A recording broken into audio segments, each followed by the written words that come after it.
The occult, something beyond the range of ordinary knowledge or hidden understanding. Oftentimes, we perceive this as a taboo topic, not mentioned among the mainstream society of today. But for many of your favorite musicians, the occult was seen as means of intrigue into the unknown. Today, we cover the history of musicians that had an affiliation with the occult, and their experiences that stem from it. Jimmy Page, the occult, and ZOSO. A name that should need no formal introduction, Jimmy Page was one of the most innovative guitarists in rock history, acting as lead guitarist, songwriter, and producer for one of the most influential bands in our time, Led Zeppelin. After the flurry of commercial success from multiple Led Zeppelin studio albums during the late 60s and early 70s, Page would go on to purchase Aleister Crowley's former home, the Boleskine House, a manor on the shores of Loch Ness in Scotland. Former resident Aleister Crowley was a renowned occultist, poet, novelist, and practitioner of ceremonial magic. Coming from a strict religious background, which strained his health, Crowley would go into a full-blown rebellion regarding standardized religion. After attending university, he would seek out the knowledge of the occult and entertain the possibility that magic could be real, joining a society which practiced divine magic and spiritual development, known as the Hermetic Order of the Golden Dawn. This private society explored understanding and practice involved with raising higher levels of consciousness and awareness within oneself, the goal being to gain deeper understanding of yourself and the universe around you. After attending and practicing under their common interests, Crowley would invite a senior member, Alan Bennett, to live with him, exploring ceremonial magic and ritual performance further. At the age of 24, he would use the Boleskine House as the site of an advanced ritual, known as the Abramelin ceremony. The purpose of this ritual was to summon his holy guardian angel and control demonic forces via the use of magical squares. The ritual involves 6 to 18 months of increasingly rigorous and repetitive spiritual practices. Crowley abandoned the ritual after 6 months, coming to the aid of a founding member of the Golden Dawn over a crisis with the order in Paris. Allegedly, the abandonment of the ritual led to communication with these entities to never be closed, causing a residual dark presence to still reside in the home. Crowley leveraged these teachings to found the religion of Thelema, emphasizing personal freedom, self-empowerment, and the pursuit of one's own desires. During a time where youth and young adults were undergoing a rebellion against mainstream ideals and traditional practices, Page as well as many other musicians were deeply fascinated by Crowley's writings and ideology, advocating for the principles highlighted within Thelema. One in particular being, "Do what thou wilt, shall be the whole of the law." In other words, guiding the pursuit of one's true will is the ultimate moral and spiritual path. Appearing etched in vinyl pressings of Led Zeppelin III, the words, "Do what thou wilt," being directly taken from Crowley, and "so mote it be," stemming from the Freemasons to symbolize the closing of a prayer or ritual. Page would later acquire an elaborate collection of first edition books by Aleister. In the mid-70s, he would open the Equinox, an occult bookstore and publishing house based in London, named after one of Crowley's published works. After purchasing Boleskine House, Page would exchange letters with members of the Ordo Templi Orientis, an occult society Aleister Crowley controlled until his death in 1947. The involvement with the occult would continue, this time more in plain sight. On the inner sleeve of Led Zeppelin IV, often called ZOSO, Symbols, or Untitled, there is a depiction of 4 personal symbols that define each member of the band. Although Jimmy Page doesn't speak about the meaning behind his chosen symbol, many Zeppelin fans have theorized that the ZOSO is directly tied to the alchemical symbol of Saturn. This is directly correlated to a printed representation of the symbol in page 91 of the Grand Grimoire, or Le Dragon Rouge, a piece of folk literature that has existed in different versions through many centuries. The Grand Grimoire reads as a long-form ritualistic ceremony to communicate with Lucifuge Rafocael, a demon designated under Lucifer. As you read further into the passages, the book opens to greater forms of communication, as well as various incantations, rituals, and spells. This book is used in conjunction with another volume called the Lesser Key of Solomon. The Lesser Key contains all the names of every demon, their station in office, what the demon's powers can do, as well as what they have dominion over, along with the sigils or symbols of their names that must be used when summoning them. As Page doesn't openly delve into his knowledge of the occult in deeper detail publicly, it is difficult to discern if this was only a deep intrigue associated with the era, satire from a 27-year-old with a dark sense of humor, or a lifelong journey for a mind seeking deep enlightenment. David Bowie's Satanic Swimming Pool. David Bowie is known for not only being influential to the glam and art rock scenes, but also for being a master of reinvention. Throughout his 5-decade career, he would go on to don multiple different personas. In 1975, Bowie was on tour for his 9th studio album, Young Americans, hinting at the development of a persona known as the Thin White Duke. The look and character of the Thin White Duke was influenced by Thomas Jerome Newton, a humanoid alien played by Bowie in the 1976 film The Man Who Fell to Earth. Finally mentioned by name in the title track on 1976's Station to Station, Bowie's Thin White Duke persona would usher into the darkest days of his life. At the time, Bowie had a severe reliance on cocaine, remaining awake for days at a time, while living on a diet of red peppers and milk. Mental and physical deterioration became apparent, while Bowie became highly intrigued in the works of the Holy Kabbalah, Aleister Crowley, and ritual magic. A drug-fueled paranoia would lead Bowie to believe that Led Zeppelins Jimmy Page was leveraging black magic to conjure a dark and evil force upon his life. After cutting all contact with Page, this spiraled into extreme paranoia, believing that this unknown entity was watching his every move and attempting to manipulate his thoughts. His own home wasn't safe, drawing protective pentagrams and pentacles on the walls, storing bowls of his urine around the house, wearing protective relics to prevent bad energy. In his Beverly Hills home, the severity of this would increase. Convinced that evil was harbored in one centric place on the property, his swimming pool, Bowie accounted that shadows could be seen revolving around the edges, and that a dark figure had emerged from its waters.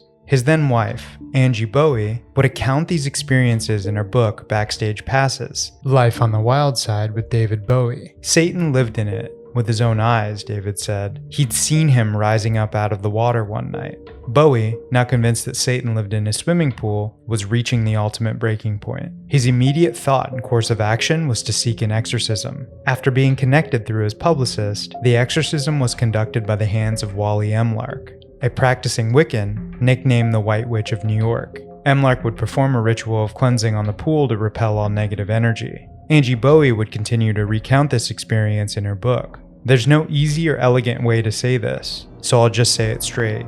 At a certain point in the ritual, the pool began to bubble. It bubbled vigorously, perhaps thrashed is a better term, in a manner inconsistent with any explanation involving air filters or the like. On the bottom of the pool was a large shadow, or stain, which had not been there before the ritual began.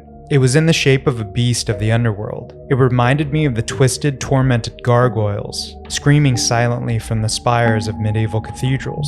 It was ugly, shocking, malevolent. It frightened me. After hours, the event would come to a close, resulting in a cease of future occurrences. Bowie would leave Los Angeles, seeking a new chapter in Berlin, where he would cut back on his vices and no longer heavily dabble in the world of the occult. This would mark the Berlin era for Bowie, producing more experimental and well-received works such as Low, Heroes, and Lodger. Due to Bowie's heavy drug use, it's easy to question if this was just drug-addled paranoia or maybe a dark force afoot. Robert Johnson's Deal with the Devil. As a young man in the 1930s American South, Robert Johnson had already lived a lot of life. Born out of wedlock, leading to never knowing his father, not having the will to work on the plantation, despite the wishes of his sharecropper stepfather, and married at 19 to a wife that died a year later from complications with birth. But throughout these turbulent times, there was one thing that would stay with Johnson: music. Robert would embrace a devout love for music through seeing Delta blues pioneer Son House perform at the local juke joint in Robinson, Mississippi. Although good with a harmonica and jaw harp, Johnson aspired to be a guitarist. He would ask to play it in between breaks. According to Son House, Johnson was terrible, making noise or noisin', annoying the people, even driving them outside to plead with House and his musical partner Willie Brown to force Johnson to put the guitar down. He faced ridicule from the crowd every time he would pick up and play the instrument. with no one wanting to hear what he was offering. Son House would also account that shortly after this, Johnson ran off from his parents, but would eventually return with a masterful gift. Then he went over in Arkansas someplace. So he was gone about 6 to 8 months. So then he come back. When he come back, me and Willie Brown was playing out there, and he walked in. He said, can I hit a record too? I said, no, don't come back with that, Robert. I said, you know that people don't want to hear that record. He said, let them say what they want to say. I want you to see what I learned. Although Son House mentions Johnson being gone for 6 to 8 months in this interview, other blues historians say this approximation of time was a few years. Regardless, one thing was certain. Johnson had returned with a mastery of slide guitar, intricate finger picking, and walking bass lines, giving the impression of bass, lead, and rhythm being played at the same time. This encompassed a completely unique style of Delta blues that left prolific blues musicians floored. It also circulated rumors that the only way Johnson could master guitar in such a short period of time was to have made a deal with the devil. Although shrouded in speculation as to what actually occurred, the urban legend conducts as follows. Johnson, after being ridiculed at the local juke, was instructed to take his guitar to a crossroad near Clarksdale, Mississippi at midnight. After hitting midnight, he began to strum a tune, when suddenly a tall black man emerges from the Mississippi tallgrass. The man, although having a presence of being otherworldly, simply asks Robert if he can tune his guitar. Robert hands the guitar over, the man tunes it, and begins playing a couple songs. After returning the guitar, Robert is bestowed with the mastery of the instrument. The crossroads have been associated within African American cultures such as Akan predating the 1900s. Akan symbolized the crossroads as a place to make difficult decisions, have spiritual communion, and cross boundaries of the physical realm. Haitian voodoo sees the crossroads guarded by Papa Legba, who oversees the link between the physical and spiritual world. It is theorized that Johnson was a believer of voodoo, and therefore if the story took place, he didn't conduct this deal with Christian devil Lucifer, but with the guidance of the much less malevolent Papa Legba. Bruce Conforth, an American academic, author, and curator for the Rock and Roll Hall of Fame, believes that it is likely Johnson was taught by blues guitarist Isaiah Ike Zimmerman. The two would frequent graveyards in the area, practicing guitar at night with no interruption. Ike was also rumored to have learned the supernatural ability to play guitar by visiting graveyards at midnight, a story akin to Johnson's. As with most blues at the time, dark themes were prevalent in Johnson's music, leveraging them as subject matter in songs like Me and the Devil's Blues, Hellhound on My Trail, and his most notable classic, Crossroad Blues. Despite his talents, Johnson was not a huge commercial success, recording just 29 songs with the American Record Company. Johnson did grow a small fan base, but nothing truly prolific for the time. After being a traveling musician for many years, he would pass away from unknown causes at the age of 27. His death certificate would state no official cause of death. However, there are two main theories that surround this. One being congenital syphilis, which would have been passed down from his mother at birth, another suggesting he was poisoned by a bottle of whiskey, as a result of flirting with a married woman at the Three Forks Club in Itabena, Mississippi. Johnson had a love for whiskey and women throughout his career, so when offered a bottle to drink from, he gladly accepted it, falling ill that evening and worsening over the next 3 days, finally succumbing to convulsions and pain. Although just 27 years of age, Johnson's impact would go on to inspire future generations of music to come, including notable acts such as Led Zeppelin, Rolling Stones, Cream, and Fleetwood Mac. The story behind Black Sabbath. 1968, Birmingham, England. Guitarist Tony Iommi with drummer Bill Ward would recruit vocalist Ozzy Osbourne and bassist Terrence Geezer Butler to escape the confines of normalcy within their factory town. They would form Earth Blues Company, later shortening the name to Earth. In 1969, after playing multiple shows throughout England as Earth, a deeply strange experience would occur with their bassist Geezer Butler. Butler, who had an interest in spiritualism and the occult at the time, was highly intrigued by a book Ozzy brought over to his apartment. Somebody gave Ozzy this old 16th century book of black magic, and it was all written in, I think it was Latin. And he brought it round to my flat because he knew that I was interested in books and magic and all that kind of thing. And I just got this really weird vibe off it.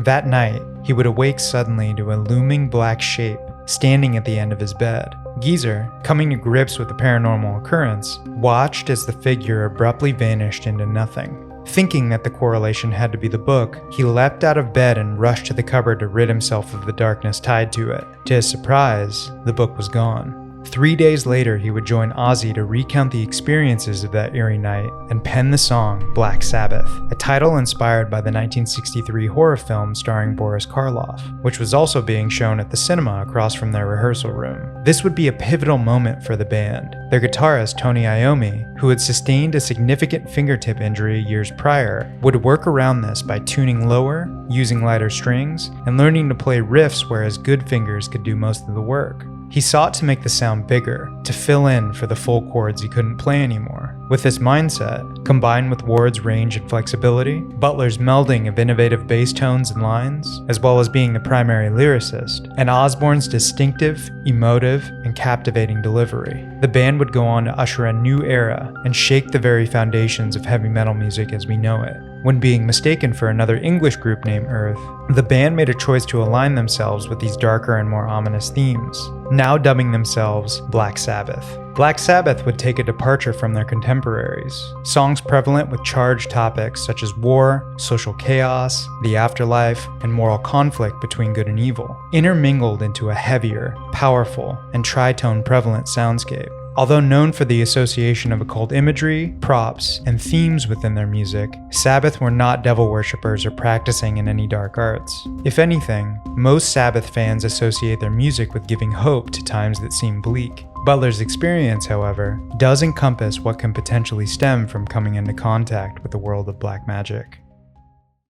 Hey there, thanks for watching. If you enjoyed the video, please like, subscribe, and drop me a comment about any bands that you may know that had an interest in the occult.